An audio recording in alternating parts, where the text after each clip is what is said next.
पिछले सत्र में हमने देखा था किस प्रकार विदुर हस्तिनापुर लौट करके आते हैं। युधिष्ठिर महाराज उनका स्वागत सत्कार करते हैं और उनको बहुत सम्मान के साथ बिठा करके प्रसाद इत्यादि कराने के बाद जिज्ञासा करते हैं कि वो कहाँ कहाँ भ्रमण कर करके आए और अभी मुख्य बात पूछेंगे। उन्होंने बोला कि आप भ्रमण तो कर रहे थे, लेकिन आप जैसे महान भक्त तो स्वयं तीर्थ होते हैं, तो आप तीर्थ यात्रा करने के लिए गए, यह कुछ बात समझ में नहीं आई। अभी मुख्य बात सोच रहे हैं कि मुख्य बात क्या पूछेंगे। पांडवों का एकमात्र चिंतन है भगवान श्री धन्यवाद। कृष्ण। वीडियो बंद है आपका। हाँ, हरे कृष्ण। तो पांडवों का एकमात्र चिंतन था भगवान श्री कृष्ण। भगवान श्री कृष्ण किस प्रकार होंगे, यादव कुल किस प्रकार होंगे, यही एकमात्र उनका चिंतन था। तो उसी चिंता के साथ युधिष्ठिर महाराज आगे प्रश्न पूछ रहे हैं विदुर से। श्लोक संख्या 11। अपि न सूरदस्तात् बांधवा कृष्ण देवता दृष्टा श्रुत्वा वयादवा स्वपुर्या सुखमासते। आशीष प्रभु पढ़िए।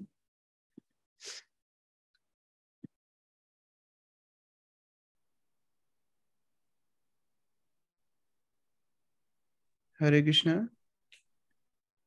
माफ कीजिए, वो एक बीच में नेटवर्क प्रॉब्लम आ गई थी। आशीष प्रभु पढ़े हैं अनुवाद?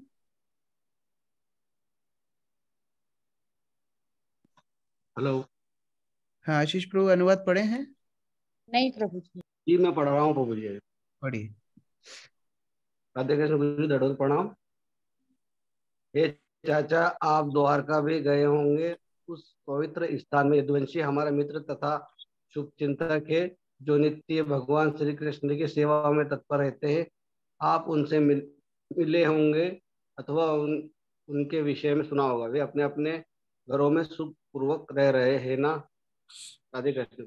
और कहीं के बारे में ज्यादा नहीं पूछा, केवल उनका चिंतन है भगवान श्री कृष्ण कैसे हैं, यदुवंशी कैसे हैं, यदुवंशियों के बारे में जिज्ञासा कर रहे हैं युधिष्ठिर महाराज। प्रभुपाद ने तात्पर्य दिया है। योगिता माता जी तात्पर्य पढ़िए। हरे कृष्ण प्रभु जी, दंडवत प्रणाम। यहाँ पर प्रमुख विशिष्ट शब्द कृष्ण देवता महत्वपूर्ण है। इसका अर्थ है वे जो सदैव भगवान कृष्ण को सेवा में लगे रहते हैं। यादव तथा पांडव जो सदा ही भगवान कृष्ण एवं उनकी विभिन्न दिव्य लीलाओं के विचार में मग्न रहते हैं।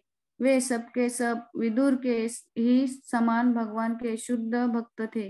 विदुर ने इसीलिए गृह त्याग किया था, जिससे वे पूर्णतया भगवान की सेवा में लग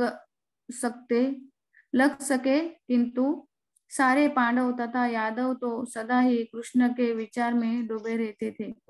अतएव उनके शुद्ध भक्ति गुणों में कोई अंतर नहीं है। शुद्ध भक्त चाहे घर में रहे या घर छोड़ दे, उसका वास्तविक गुण तो कुछ कृष्ण के विचार में अनुकूल रूप से मग्न रहना होता है। अर्थात भली भांति यह जानना कि श्री कृष्ण पूर्ण पुरुषोत्तम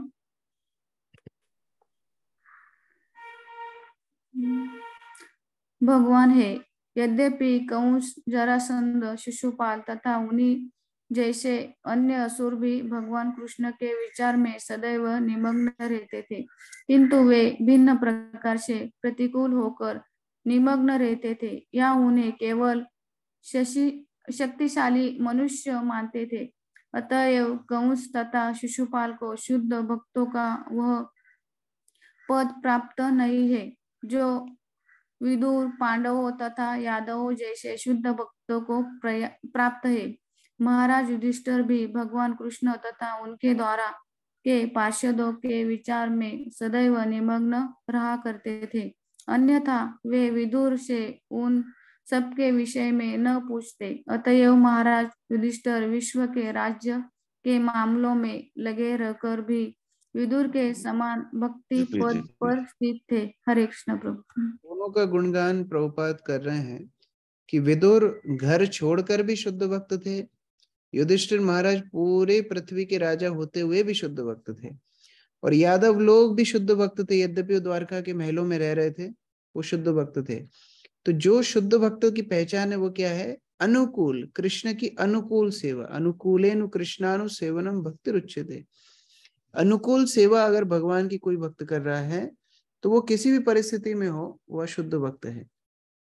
इसी के विपरीत कोई बाहर से बहुत बड़ा भक्त दिख सकता है, जैसे रावण साधु के वेश में आया था, कालनेमी साधु के वेश में बैठा था हनुमान जी को रोकने के लिए इत्यादि। तो यह सब साधु के वेश में थे, लेकिन प्रतिकूल भाव से थे, इसलिए उनको साधु नहीं बताया। इति युक्तो धर्मराजेन सर्वतत्समवर्णयत् यथानुभूतं क्रमशो बिना यदुकुलक्षयम्। पायल माता जी पढ़िए।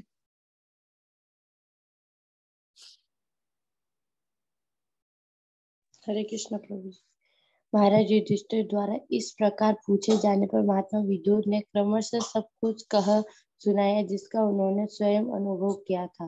केवल यदुवंश के विनाश की बात उन्होंने नहीं कही। हरे कृष्ण। उस समय पर यदुवंशी आपस में लड़ करके एक दूसरे को मार चुके थे, लेकिन विदुर ने वह बात युधिष्ठिर महाराज को नहीं सुनाई।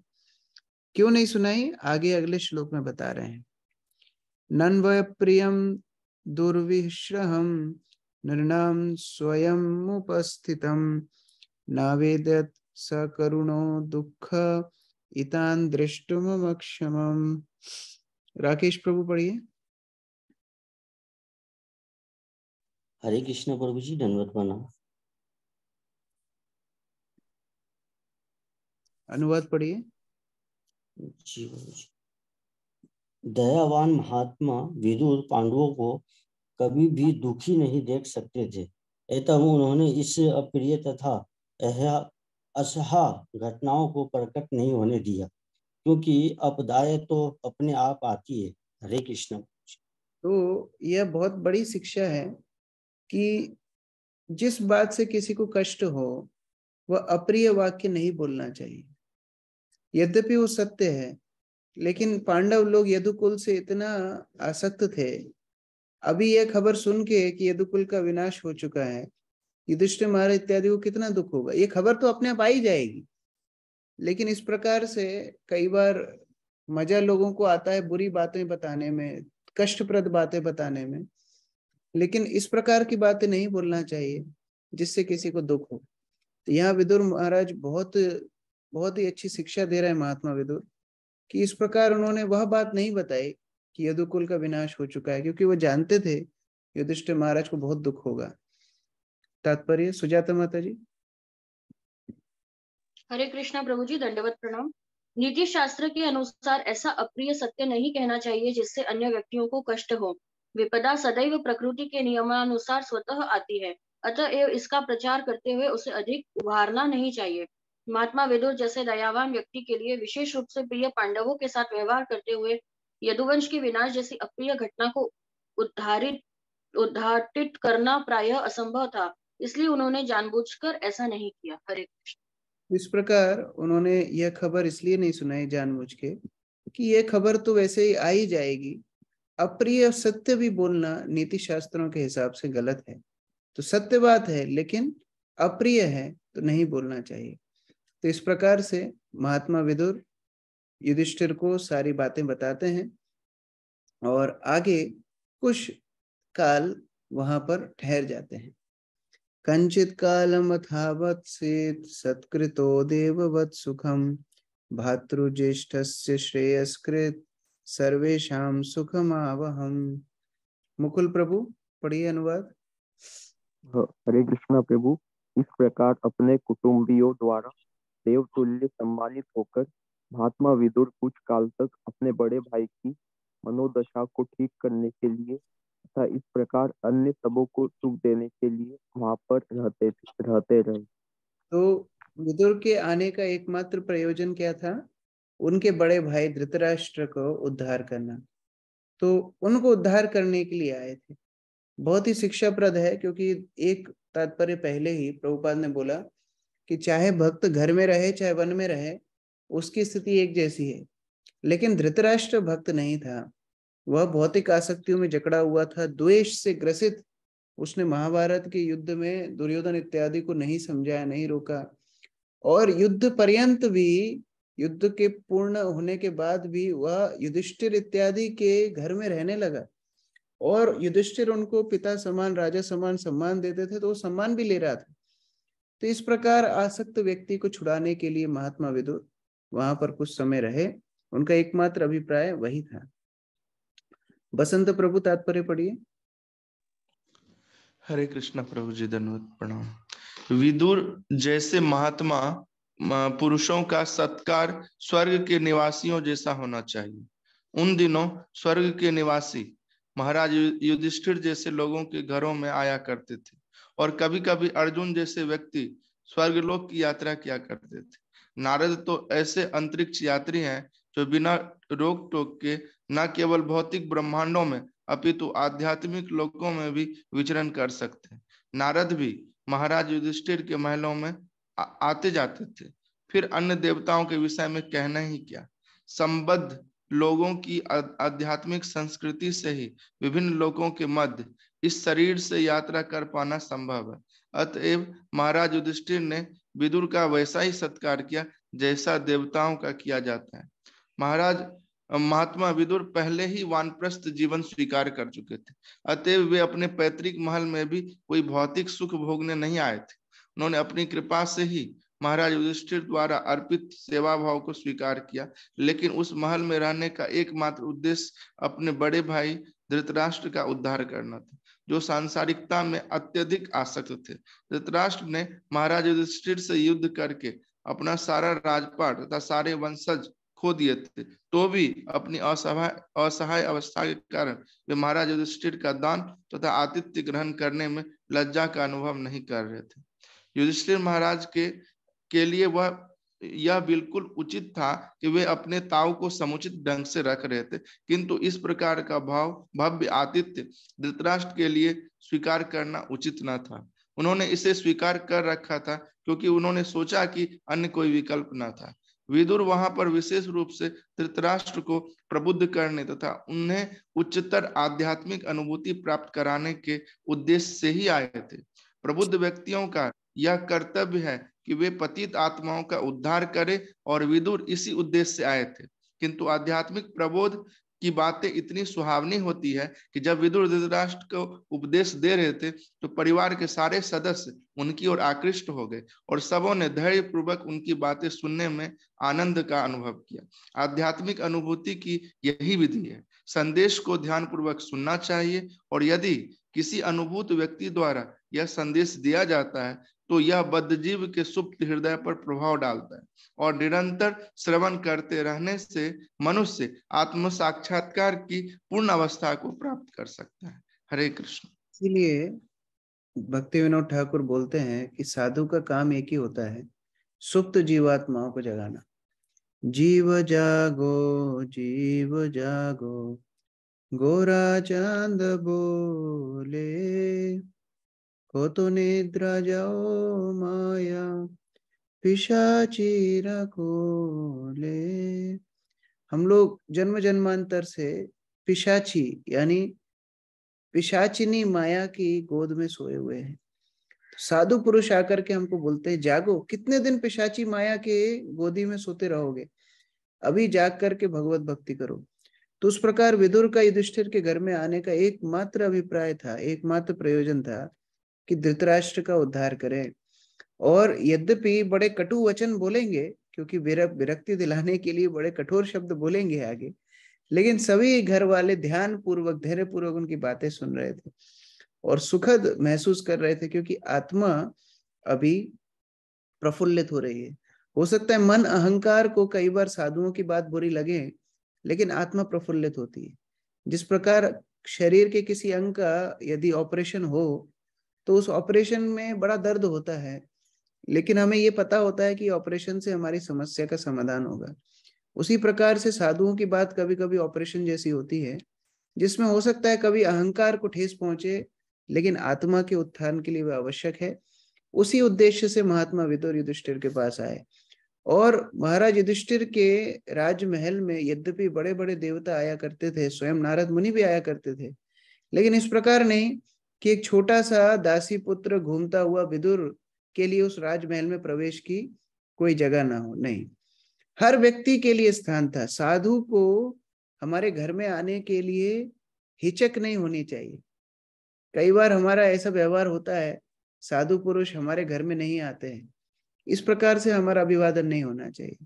जिस घर में साधु पुरुष बेहिचक आ सके वह घर वास्तविक गृहस्थ आश्रम है, नहीं तो फिर वह गृहमेदी है जो साधु पुरुष को आने में भी अच्छा महसूस ना हो। जिस घर में, वह घर नहीं है।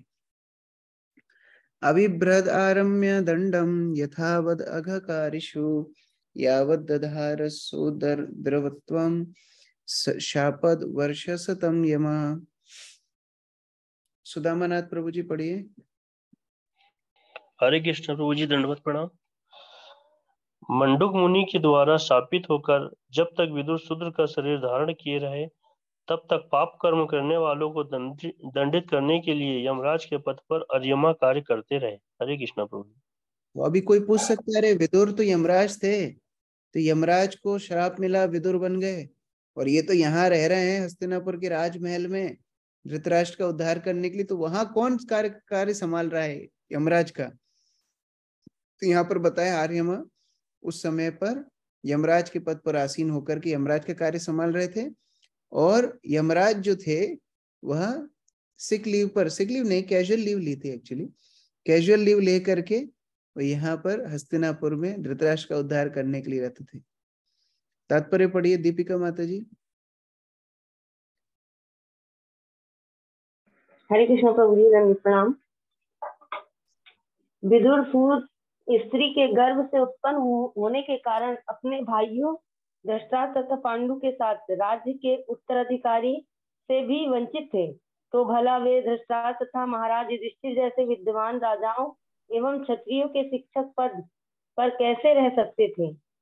इसका पहला उत्तर यह है कि यद्यपि वे जन्म से शूद्र माने जाते थे, लेकिन क्योंकि उन्होंने ऋषि मैत्री का आदेश अनुसार आध्यात्मिक उन्नति के लिए संसार का परित्याग कर दिया था और उनसे आध्यात्मिक शिक्षा प्राप्त की थी, अतएव वे आचार्य पद को ग्रहण करने के लिए पूर्णतः सक्षम थे। श्री चैतन्य महाप्रभु के अनुसार कोई भी व्यक्ति जो दिव्य ज्ञान या इस तत्व में निपुण है, वह चाहे ब्राह्मण हो या शूद्र, गृहस्थ हो या सन्यासी, गुरु होने के लिए योग्य है।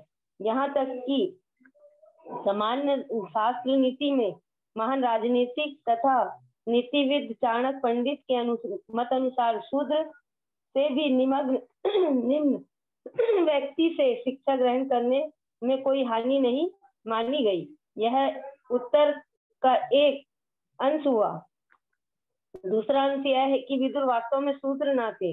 उन्हें मांडुक मुनि के शाप के कारण 100 वर्ष तक शूद्र की भूमिका निभानी थी। वे महाराज के अवतार थे, वह 12 महाजनों में से एक थे और ब्रह्मा, नारद, शिव, कपिल, भीष्म, प्रहलाद इत्यादि महापुरुषों के समान उच्च पद पर थे। महाजन होने के कारण यमराज का कर्तव्य है कि वे विश्व के लोगों की भक्ति संप्रदाय का उसी प्रकार उपदेश दे जिस प्रकार नारद, ब्रह्म तथा अन्य महाजन करते हैं। किंतु यमराज सदैव अपने राज में पाप कर्म करने वालों को दंड देने के लिए कार्य में ही व्यस्त रहते हैं। भगवान ने यमराज को एक विशेष ग्रह के लिए, जो पृथ्वी से कुछ लाखों मील दूर पर स्थित है, नियुक्त किया है, जहाँ वे मृत्यु के बाद भ्रष्ट जीवात्मा को ले जाकर उनके पाप कर्मों के अनुसार दंड दे। अतएव यमराज को दुष्कर्म करने वालों को दंड देने के उत्तरदायी काम से ही फुर्सत नहीं मिल पाती। दुष्कर्म करने वालों की संख्या सत्कर्मियों से अधिक है। अतएव महाराज को भगवान द्वारा अधिकृत अन्य देवों की अपेक्षा अधिक कार्य करना पड़ता है। लेकिन यमराज तो भगवान की महिमा का उपदेश देना चाहते थे। अतएव भगवान इच्छा से मांडुक मुनि के शाप के कारण उन्हें विदुर के अवतार रूप में इस पृथ्वी पर आने का मौका मिला। और महान भक्त की तरह निरंतर भगवान की सेवा में जुटने का मौका मिला। ऐसा भक्त ना तो शूद्र होता है ना ब्राह्मण, वह संसारी समाज के ऐसे विभाजन से परे होता है। जिस प्रकार भगवान शूकर के रूप में अवतरित होकर भी ना तो शूकर थे ना ही ब्रह्मा है, वे समस्त संसारी प्राणी के ऊपर है। कभी कभी भगवान तथा उनके विभिन्न अधिकृत भक्तों को बद्धजीवों के उद्धार हेतु निम्नतर प्राणियों की भूमिका अदा करनी पड़ती है, किंतु भगवान तथा उनके शुद्ध भक्त दोनों सदैव दिव्य पद पर बने रहते हैं। जब यमराज इस तरह विदुर के रूप में अवतरित हुए तो कश्यप तथा अदिति के अनेक पुत्रों में से एक आर्यमा ने यह पद संभाला। आदित्य गण अदिति के पुत्र है और आदित्यों की संख्या 12 है। आर्यमा इन 12 आदित्यों में से एक है। अतएव विदुर की उपस्थिति में 100 वर्ष तक यमराज के कार्यभार को संभालने के लिए आर्यमा का चुनाव ठीक ही था। निष्कर्ष यह है कि विदुर कभी भी शूद्र ना थे, वे ना तो शुद्धतम ब्राह्मण से भी महान थे। हरे कृष्ण प्रभु। इस प्रकार श्री चैतन्य महाप्रभु की शिक्षा है कि वह विप्र के व न्यासी शूद्र के नय जय कृष्ण तत्ववेत्ता से गुरु होए। कौन ब्राह्मण है, कौन शूद्र है, कौन गृहस्थ है, कौन सन्यासी है, यह बड़ी बात नहीं है। जो कृष्ण तत्व को जानता है वही गुरु बन सकता है। तो इस प्रकार दासी पुत्र के रूप में, शूद्र के रूप में विदुर आए, लेकिन उनकी कृष्ण भक्ति के कारण, उनकी भगवत भक्ति के कारण वह गुरु बनने के लिए योग्य थे। और यमराज के बारे में प्रभुपाद बता रहे हैं कि देखिए, यमराज 12 महाजनों में से एक हैं, भगवान के शुद्ध भक्त हैं। और ऐसे शुद्ध भक्त जब देखते हैं कि जीवात्मा इतने पाप कृत्य करके आ रहे हैं बार बार और उनको इतना कष्ट भोगना पड़ रहा है, तो स्वाभाविक है कि यमराज के अंदर करुणा आएगी। यमराज सोचेंगे कि मैं कैसे इन लोगों को मदद करूं। जो अच्छा डॉक्टर होता है वो यही सोचता है कि अरे ये बार बार एक ही बीमारी लेकर के आ रहा है, इसकी बीमारी का मैं जड़ से कैसे इलाज करूं।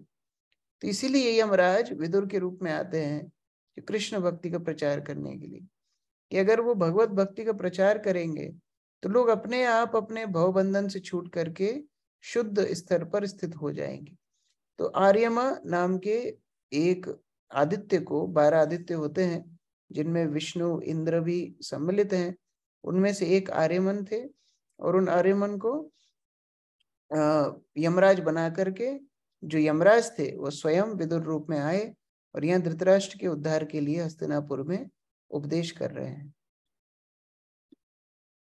अगला श्लोक। युधिष्ठिरो लब्ध्वा राज्यो दृष्ट्वा पौत्रं कुलं धरम भ्रातृभिर्लोकपाला भैर मुमुडे परया श्रिया। राजी प्रभु पढ़िए। हरे कृष्ण प्रभु जी, धन्यवाद प्रणाम। अपना राज्य वापस पाकर तथा एक ऐसे पौत्र का जन्म देखकर जो उनके परिवार की प्रशस्त परंपरा को आगे चलाने में सक्षम था, महाराज युधिष्ठिर ने शांतिपूर्वक शासन चलाया और उन छोटे भाइयों के सहयोग से, जो सारे के सारे कुशल प्रशासक थे, असामान्य ऐश्वर्य का भोग किया। हरे कृष्ण। यहाँ बता रहे हैं कि महाराज युधिष्ठिर ने तो युद्ध जीता था और उनके भाइयों के सहयोग से वो राज्यकाल चला रहे थे, लेकिन उसी राज्य में धृतराष्ट्र बैठा हुआ है, वह समस्या है। धृतराष्ट्र को तो घर त्याग करने का समय आ गया है। महाराज युधिष्ठिर का महल में रहना और धृतराष्ट्र का महल में रखना एक समान नहीं है। हर वस्तु के लिए एक आयु होती है। तो महाराज युधिष्ठिर अपने भाइयों के साथ जो कार्यकाल चला रहे हैं राज्य का, वह ठीक है, लेकिन यहाँ धृतराष्ट्र के रहने के लिए भर्त्सना की गई। अजय प्रभु तात्पर्य पढ़िए। हरे कृष्णा प्रभु, धन्यवाद प्रणाम। महाराज युधिष्ठिर तथा अर्जुन दोनों ही कुरुक्षेत्र युद्ध के शुरू होने के दिन से ही अप्रसन्न थे, किंतु युद्ध में स्वजनों को मारने की अनिच्छा होते हुए भी उन्हें उसे कर्तव्य समझकर करना पड़ा था, क्योंकि भगवान श्री कृष्ण की परम इच्छा से ही इसकी योजना की गई थी। युद्ध के अंत में महाराज युधिष्ठिर ऐसे सामूहिक संहार से दुखी थे, एक प्रकार पांडवों के उपरांत कुरुवंश को चलाने वाला कोई नहीं था।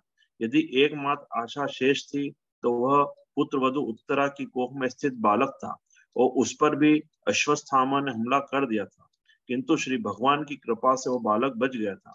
अतएव सभी उपद्रवों के शांत होने तथा राज्य में शांति स्थापित होने पर और एकमात्र बचे हुए बालक परीक्षित को देखकर युधिष्ठिर संतुष्ट थे, तथा क्षणिक और भ्रांत करने वाले भौतिक सुख के प्रति आकर्षण न होने पर भी मानव होने के कारण उन्हें कुछ चैन मिला था। हरे कृष्ण। युधिष्ठिर महाराज यद्यपि बड़े ही ग्रसित थे शोक से कि सारे परिवार वालों का वध हो गया था, फिर भी एक आशा थी कि हमारा पौत्र है, यह पौत्र धर्मात्मा है जिस प्रकार ब्राह्मणों ने बताया, और यह राज्य काल को धर्म अनुसार आगे चलाएगा। एवं गृहेषु सक्तानां प्रमत्तानां तदह्य अत्क्रमाद् अविज्ञता काला परम दुष्टरा। वीर प्रसाद प्रभु अनुवाद पढ़िए। हरे कृष्ण प्रभु जी, दंडवत प्रणाम। जो मनुष्य घरेलू विषय में अत्यधिक लिप्त रहते हैं और उन्हीं के विचारों में मग्न रहते हैं, उन्हें दुष्टर सनातन काल अनजाने ही धर दबोचता है। हरे कृष्ण प्रभु जी। तो अगर कोई व्यक्ति यह सोचे कि युधिष्ठिर महाराज भी तो घर में रह रहे थे, और यह सोचकर हम लोग कहाँ गलती कर रहे हैं, और यह सोचकर के केवल अपने घरेलू मामलों में ही लिप्त रहे, व्यस्त रहे, भगवत चेतना के लिए बिल्कुल भी समय ना निकाले, तो ऐसा व्यक्ति फिर काल के मुंह में चला जाता है और वह अपने कर्म फलों के अनुसार अगले जन्म में बड़े दुख प्राप्त करता है। अनीता माता जी तात्पर्य पढ़िए, पहला पैराग्राफ। हरे कृष्ण प्रभु जी, दंडवत प्रणाम। मैं अब सुखी हूँ, अब सब कुछ ठीक ठाक है, मेरे पास बैंक में प्रचुर धन है, अब मैं अपने लड़कों को काफी जागीर दे सकता हूँ, अब मैं सफल हूँ। ये भिखारी सन्यासी ईश्वर पर आश्रित तो रहते हैं, किंतु वे मेरे सामने हाथ फैलाने आते हैं, अतएव मैं परमेश्वर से भी बढ़कर हूँ। ये कुछ विचार हैं जो उन प्रमत्त आसक्त ग्रस्तों के मनों में उमड़ते घुमड़ते रहते हैं, जो शाश्वत काल के प्रति अंधे रहते हैं। हमारी आयु सीमित है और परम इच्छा से नियत किए गए काल के विपरीत इसे एक क्षण भी बढ़ा पाना संभव नहीं है। मनुष्यों के लिए ऐसा समय अत्यंत मूल्यवान है और इसे सतर्कता से बिताया जाना चाहिए, क्योंकि आदर्श रूप से बीते एक क्षण को कठिन कमाई से संग्रह किए गए हजारों सोने के सिक्कों से भी बदला नहीं जा सकता। मानव जीवन का प्रत्येक क्षण अंततः जीवन की समस्याओं को हल करने के निमित्त अर्थात बारंबार जन्म मृत्यु एवं 84 लाख योनियों में भटकते रहने से छुटकारा पाने के लिए है। यह भौतिक शरीर जो जन्म तथा मृत्यु, रोग तथा बुढ़ापे से ग्रसित होता रहता है, जीव के समस्त कष्टों की जड़ है, अन्यथा जीव तो शाश्वत है, न तो वह कभी जन्मता है न कभी मरता है। मूर्ख लोग इस समस्या को भूल जाते हैं, उन्हें इसका पता ही नहीं रहता कि जीवन की समस्याओं को किस तरह हल किया जाए। उल्टे वे क्षणिक पारिवारिक झंझटों में उलझते रहते हैं और उनकी समझ में यह नहीं आता कि शाश्वत समय आदर्श रूप से बीतता जा रहा है।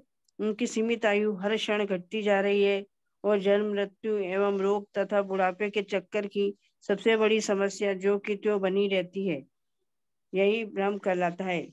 किंतु यहाँ पर प्रभुपाद बता रहे हैं कि पारिवारिक जीवन में, गृहस्थ जीवन में हमारे पास सामर्थ्य होता है और हमारे अधीनस्थ परिवार होता है, धन होता है, शक्ति होती है, यश होता है, और इन सब से मदान्ध होकर के हम सोचने लगते हैं कि हम बहुत बड़े व्यक्ति हैं। प्रभुपाद बता रहे हैं कि यहाँ तक सोचते हैं कि अरे ये सन्यासी लोग भगवान पर आश्रित हैं, लेकिन देखो भिखारी हैं, फिर डोनेशन मांगने तो हमारे पास ही आते हैं, तो हम भगवान से भी बड़े हो गए। इस तरह विचार गृहस्थ जीवन में आता है, लेकिन इस प्रकार के विचारों से वह अपने आप को भ्रम में ही डाल रहे हैं। ये धन का मान, ये मान सम्मान का अहंकार, यह सबसे वह जीवन की मुख्य जो वास्तविक समस्या है उसका समाधान नहीं कर सकते। हमारे गुरु महाराज एक गुरु नानक के जीवन से कथा सुनाया करते थे। वह बोलते थे कि गुरु नानक एक बार जब यात्रा कर रहे थे तो एक व्यक्ति के महल के सामने खड़े होते हैं जिसने अपने महल पर बहुत सारे झंडे लगाए थे, छोटे छोटे बहुत सारे झंडे लगे थे। तो लोगों से उन्होंने पूछा कि ये इतने सारे झंडे क्यों लगाए हैं? तो लोग बताते हैं कि ये बहुत धनी व्यक्ति है, जब इसके पास 1000 स्वर्ण मुद्रा हो जाती है तो ये एक झंडा लगा देता है। तो इस प्रकार इसके पास हजारों हजारों स्वर्ण मुद्राएं हैं, इसलिए इसने इतने सारे झंडे लगा सके। तो गुरु नानक समझ गए कि ये तो व्यक्ति बड़ा आसक्त है और अपने धन के दिखावे से ये और ज्यादा माया में फंस रहा है, भ्रम में फंस रहा है। तो उसके पास जाकर के बोलते हैं कि क्या आप मेरी एक छोटी सी मदद कर सकते हो? तो बोलते हैं हाँ, आप जो बोलिए, आपको क्या चाहिए? धन चाहिए, आपको खाना चाहिए, गाड़ी चाहिए, नौकर चाहिए, मैं सब कर दूंगा। तो गुरु नानक बोलते नहीं नहीं, मैं केवल आपको एक ये सुई दे करके जा रहा हूँ, ये सुई आपके पास रख लीजिए और ये सुई मैं आपसे बाद में ले लूंगा। तो वो धनी व्यक्ति बोलता है कि अरे मैं सुई रख तो लूंगा, लेकिन आप वापस कब लेंगे? तो गुरु नानक बोलते हैं कि अगले जीवन में आपसे ये सुई ले लूंगा।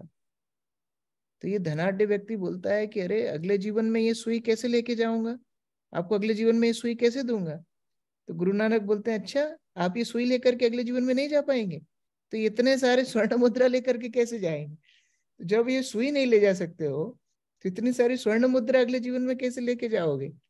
तो जो जीवन की वास्तविक समस्या है उसके ऊपर ध्यान देना चाहिए, ये भ्रम में पड़ करके अपना पूरा जीवन व्यर्थ नहीं करना चाहिए। मित्रविंदा माता जी आगे पढ़िए तात्पर्य। हरे कृष्ण प्रभु जी। किंतु जो व्यक्ति भगवान की भक्तिमय सेवा के प्रति जागरूक रहता है उस पर यह भ्रम प्रभाव नहीं डाल सकता।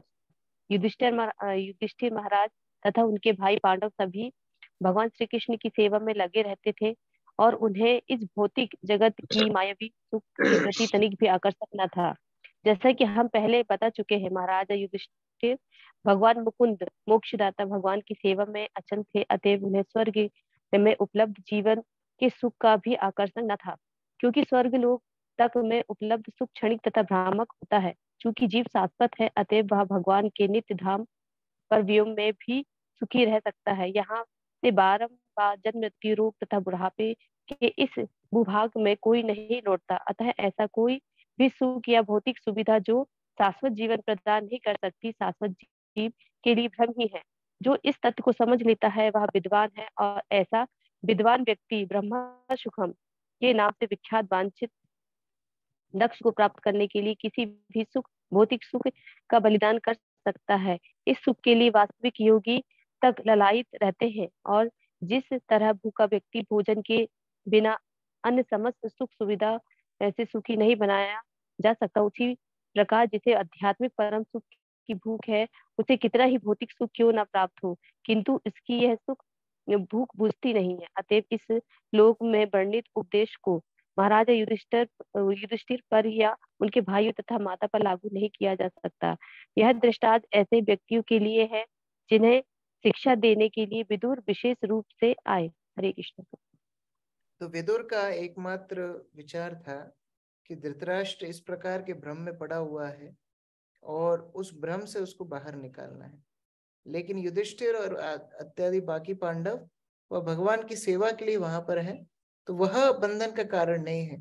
लेकिन इस युधिष्ठिर को हमको उस स्थिति से, ये धृतराष्ट्र को उस स्थिति से बाहर निकालना है, और यही विदुर का प्रयोजन था। विदुरस्तदाभिप्रेत्य धृतराष्ट्र अभासत राजन निर्गम्यतां शीघ्रं पश्येदं भयम् आगतम।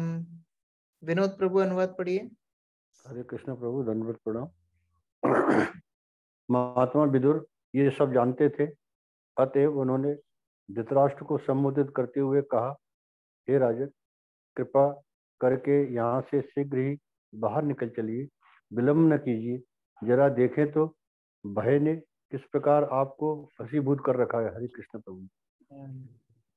तो अब धृतराष्ट्र को संबोधित करने लगे और पहले ही ओपनिंग स्टेटमेंट ही दिए खतरनाक, बोले तुरंत बाहर निकलो यहाँ से, कितने दिन यहाँ पर रहोगे?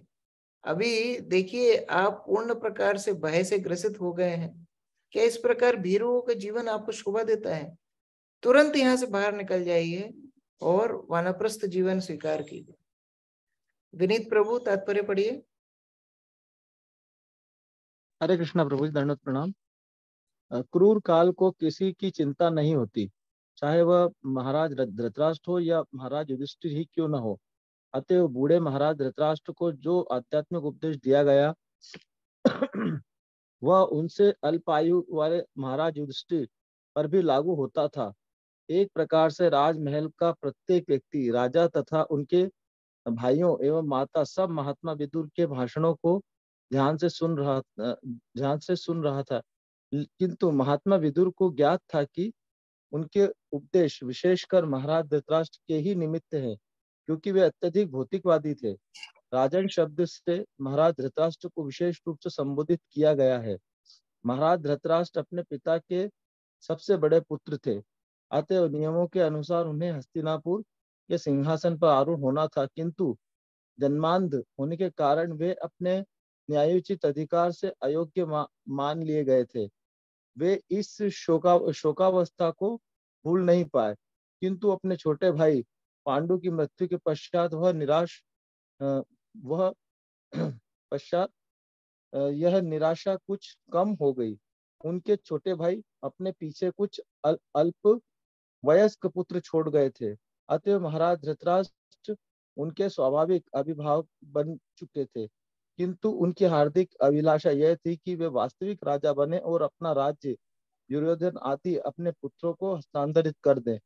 इस राजसी महत्वाकांक्षाओं को लेकर महाराज धृतराष्ट्र राजा बनना चाह रहे थे, अतः वे अपने साले शकुनी की सलाह से सभी प्रकार के षड्यंत्र रच रहे थे, किंतु श्री भगवान की इच्छा से संपूर्ण योजना असफल रही। वे अंतिम अवस्था में भी अपना सब कुछ, सारे परिजन तथा अपना संपूर्ण धन खोकर भी राजा बने रहना चाहते थे, क्योंकि वे महाराज युधिष्ठिर के ताऊ जो थे। महाराज युधिष्ठिर ने अपना कर्तव्य समझकर महाराज धृतराष्ट्र की राजसी प्रतिष्ठा को बनाए रखा और महाराज धृतराष्ट्र सुखपूर्वक राजा बने रहने अथवा महाराज युधिष्ठिर के राजसी ताऊ होने के भ्रम में अपने गिने चुने दिन काट रहे थे। महात्मा विदुर महाराज धृतराष्ट्र के छोटे कर्तव्यनिष्ठ स्नेही भाई एवं एक साधु पुरुष होने के कारण उन्हें रोग तथा बुढ़ापे की नींद से जगाना चाह रहे थे, अतः उन्होंने व्यंग पूर्वक महाराज धृतराष्ट्र को राजन कहकर संबोधित किया, जबकि वास्तव में वे राजा थे नहीं। हर व्यक्ति सनातन काल का दास है, अतः कोई भी इस भौतिक जगत में राजा नहीं हो सकता। राजा का अर्थ है वह जो आज्ञा दे सके। एक सुप्रसिद्ध अंग्रेज राजा काल तथा ज्वार भाटा को आदेश देना चाहता था, किंतु काल तथा ज्वार भाटा ने उसकी आज्ञा का पालन करने से अस्वीकार कर दिया। अतएव इस भौतिक जगत में मनुष्य मिथ्या का राजा होता है और महाराज धृतराष्ट्र को विशेष रूप से उनके मिथ्या पद का तथा उन वास्तविक भयानक घटनाओं का स्मरण दिलाया जा रहा था जो उस समय घट चुकी थी। महात्मा विदुर ने उनसे तुरंत ही इस अवस्था से बाहर निकल आने हेतु कहा। यदि वे तेजी से बढ़ने वाली इस भयावह परिस्थिति से बचना चाह रहे हो, उन्होंने महाराज युधिष्ठिर से इस प्रकार नहीं कहा, क्योंकि उन्हें पता था कि महाराज युधिष्ठिर इस विकट संसार की भयावह परिस्थिति से अवगत है और कालक्रम में वे स्वयं अपनी रक्षा कर सकेंगे, भले ही उस समय विदुर वहां उपस्थित न हो। हरे कृष्ण। इस प्रकार से महाराज युधिष्ठिर के सम्मान से धृतराष्ट्र यह सोचने लगे थे कि वह राजा है। महाराज युधिष्ठिर धर्मात्मा राजा थे, तो उनके लिए धृतराष्ट्र को सम्मान देना स्वाभाविक था, लेकिन वह समझने लगा था कि वह बहुत बड़ा राजा है, यह बड़ी समस्या थी। तो विदुर ने शुरुआत ही की यह बोल के, हे राजन, जिस प्रकार से गीता में भी भगवान कृष्ण ने अर्जुन को क्या बोला, प्रज्ञावादाम भाषसी, तो बड़े विद्वान जैसे बात कर रहे हो। इसका मतलब क्या है, तुम विद्वान जैसे किसी को बोलो कि तुम मनुष्य जैसे दिख रहे हो, इसका मतलब कम से कम मनुष्य तो नहीं है और कुछ ही है। इसलिए उसको बोल रहे हैं मनुष्य जैसे दिख रहे हो। इसी प्रकार से भगवान ने उनको बोला प्रज्ञावादाम से भाषसी, तुम बड़े विद्वान दिख रहे हो। इसका मतलब विद्वान नहीं है, मूर्ख है। इसी प्रकार व्यंग्यात्मक ढंग से विदुर ने शुरुआत की, हे राजन, तुम अभी तुरंत ये स्थान को छोड़ दो, क्योंकि वो राजा नहीं थे। युधिष्ठिर के सम्मान से अपने आप को राजा समझने लगे थे। तो इस प्रकार साधु पुरुष का कर्तव्य होता है आसक्तियों को काटना। हमारा मन हमको बहुत प्रकार से भ्रमित करेगा, लेकिन साधु पुरुष उस भ्रम को काटते हैं और भगवान की भक्ति में आगे बढ़ने के लिए प्रेरणा देते हैं। तो आगे और विदुर के जो संवाद हैं धृतराष्ट्र के साथ हम आगे पढ़ेंगे, और किस प्रकार बाद में विदुर धृतराष्ट्र गांधारी को लेकर के वन में जाते हैं, इत्यादि इत्यादि कथा इस अध्याय में आगे पढ़ेंगे। हरे कृष्ण। ग्रंथराज श्रीमद् भागवतम की जय। विनोद प्रभु प्रश्न है। हरे कृष्ण प्रभु जी, दंडवत प्रणाम। प्रभु जी, धृतराष्ट्र के ऐसे कर्म तो थे नहीं कि वो इतना आदर सत्कार लड़ाई के बाद भी पाते, क्योंकि उनने तो हमेशा ही गलत काम किए और हमेशा पांडवों को बुरा चाहा, और भीष्म पितामह, द्रोणाचार्य और कृष्ण के अनुरूप उन्होंने कार्य नहीं किए। तो फिर किस कारण से विदुर ने उनके ऊपर इतनी दया, भगवान ने दया करी तो उनको अंतिम समय में भी भगवान के अति निकट ले गए वो? देखिए, यही वैष्णवों की अनुकंपा होती है। हम धृतराष्ट्र के बारे में सोच रहे हैं, हमको अपने बारे में भी सोचना चाहिए। क्या हमारे ऐसे कौन से कर्म थे जो हमको कृष्ण भक्ति मिल गई? ये वैष्णवों की अनुकंपा होती है। वैष्णव विचार नहीं करते हैं कि किसको भक्ति देनी है, किसको नहीं देनी है। वह सभी के उद्धार में लगे रहते हैं। श्रील प्रभुपाद इतनी वृद्ध आयु में इतने कष्टों को झेल करके क्यों प्रचार कर रहे थे? क्योंकि वो हजारों करोड़ों धृतराष्ट्रों को उद्धार करना चाहते थे। तो यह वैष्णव की अनुकंपा होती है कि वो स्वयं दुख दर्द लेकर भी दूसरों को उद्धार करने में रत होते हैं। योग्यता विचारे किछु नहीं पाए, तुम्हार करुणा सार। इसलिए हमारे वैष्णव आचार्य बोलते हैं, अगर आप योग्यता ढूंढने के लिए जाओगे तो मेरे अंदर कोई भी योग्यता नहीं मिलेगी, केवल आपकी करुणा की वजह से मैं भक्ति कर रहा हूं। यह वैष्णवों का भावना होती है कि आचार्यगण हमारे अंदर योग्यता नहीं देख रहे हैं, केवल हमारा उद्धार करने के लिए निस्वार्थ भाव से हमको कृष्ण भक्ति दे रहे हैं। इसका मतलब प्रभु ये हुआ कि वैष्णव अपने राग और द्वेष, मतलब घृणा और आसक्ति से रहे थे, तो ये ऐसा काम कर सकता है। अगर राग और द्वेष में पड़ा रहेगा तो राग द्वेष समुत्थेन द्वंद्व मोहेन भारत, फिर तो वो फिर से भौतिक संसार में पड़ गया। वैष्णव राग द्वेष से ऊपर है। जिस घर में अपमान करके विदुर को बाहर निकाला, उसी घर में आकर के क्यों प्रचार कर रहे हैं? ये राग द्वेष से ऊपर है। ये कृष्ण भक्ति देने के लिए वैष्णव लोग सम्मान की अभिलाषा नहीं करते हैं। हमारे भक्त प्रचार के लिए भी जाते हैं, अनुभव करते हैं किस प्रकार लोग अपमान करते हैं। बोलते हैं आप गीता बांट रहे हैं, आपका कितना कमीशन है, कितना पैसा आपकी जेब में जाएगा?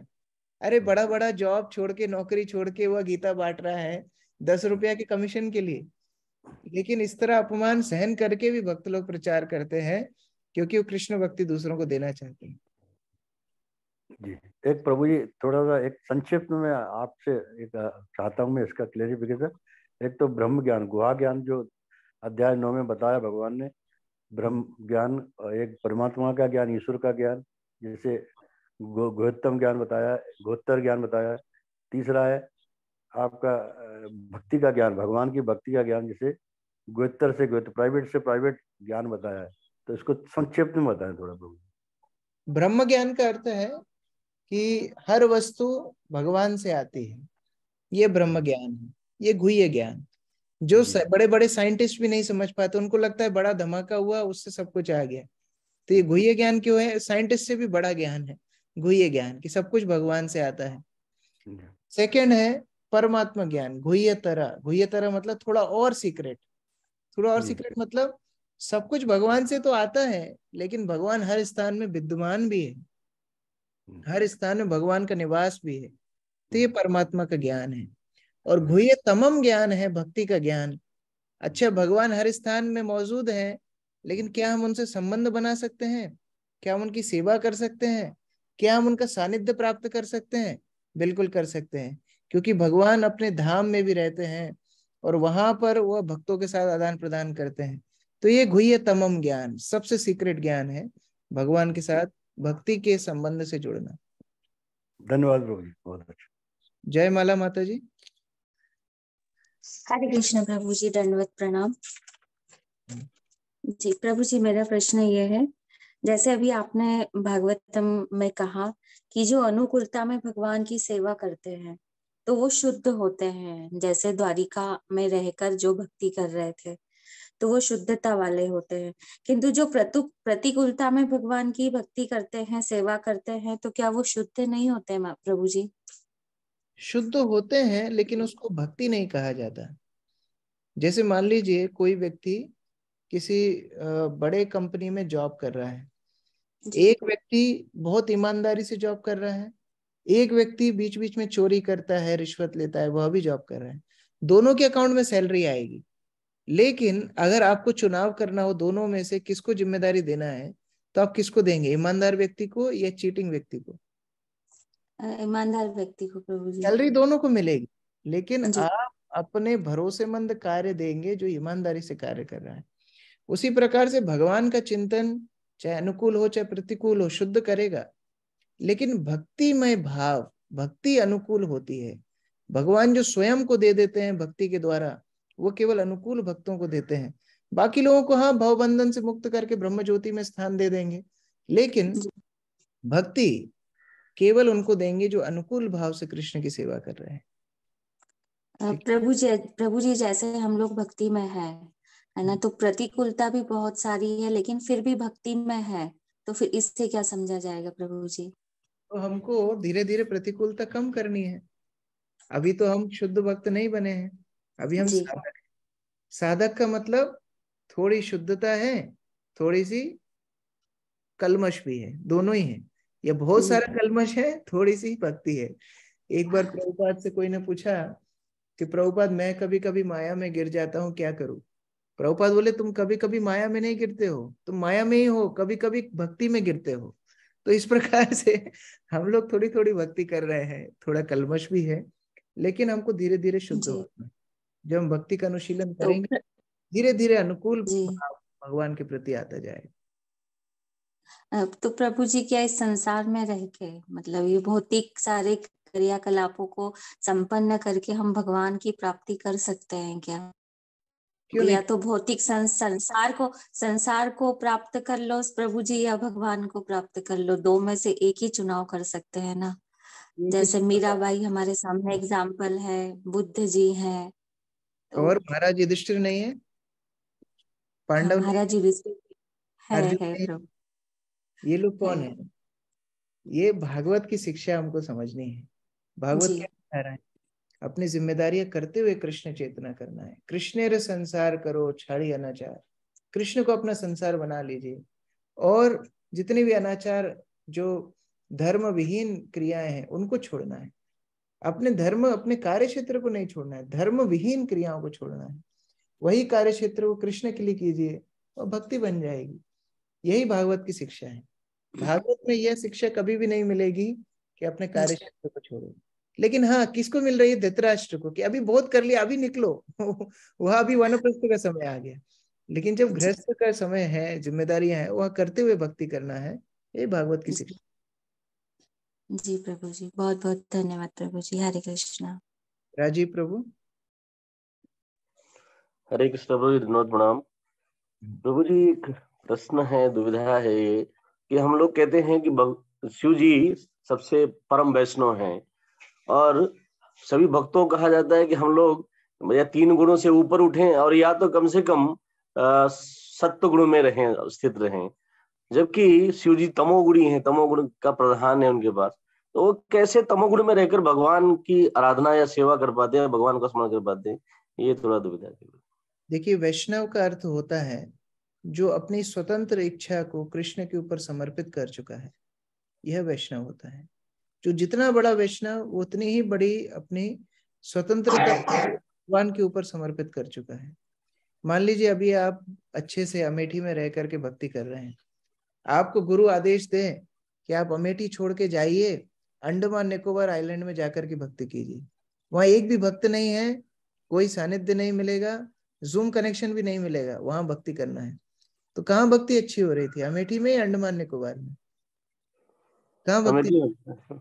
अमेठी में। लेकिन गुरु की आज्ञा पालन करने के लिए आप अमेठी छोड़ के अंडमान निकोबार चले जाएंगे तो आप शुद्ध भक्त बन जाएंगे, कि गुरु की आज्ञा पालन की।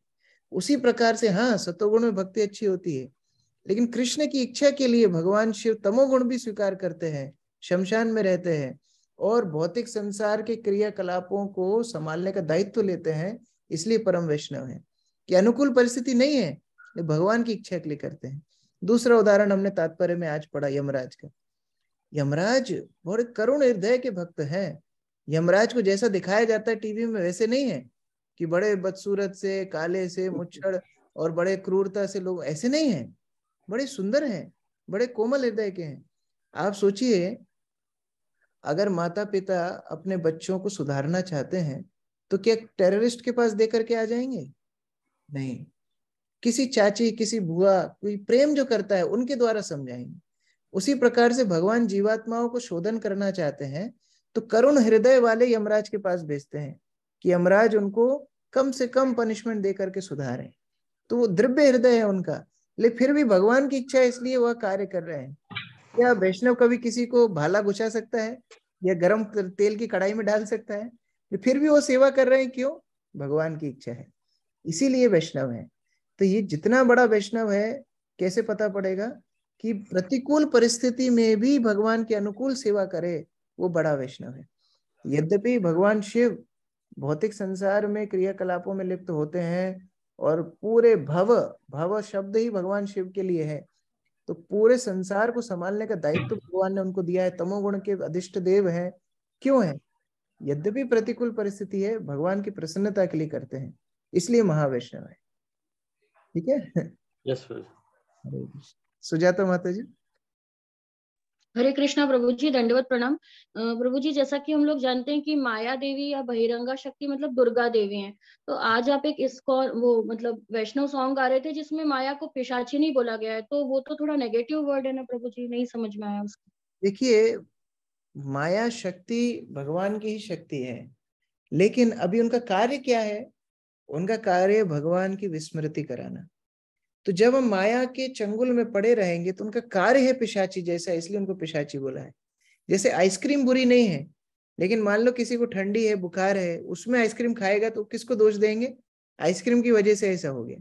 आइसक्रीम बुरी नहीं है, लेकिन आपके लिए ठीक नहीं है। उसी प्रकार माया पिशाची नहीं है, लेकिन अभी बद्ध अवस्था में माया के चंगुल में हम पड़ जाएंगे तो माया पिशाची जैसा कार्य करती है, इसलिए उनको पिशाची बोला गया है।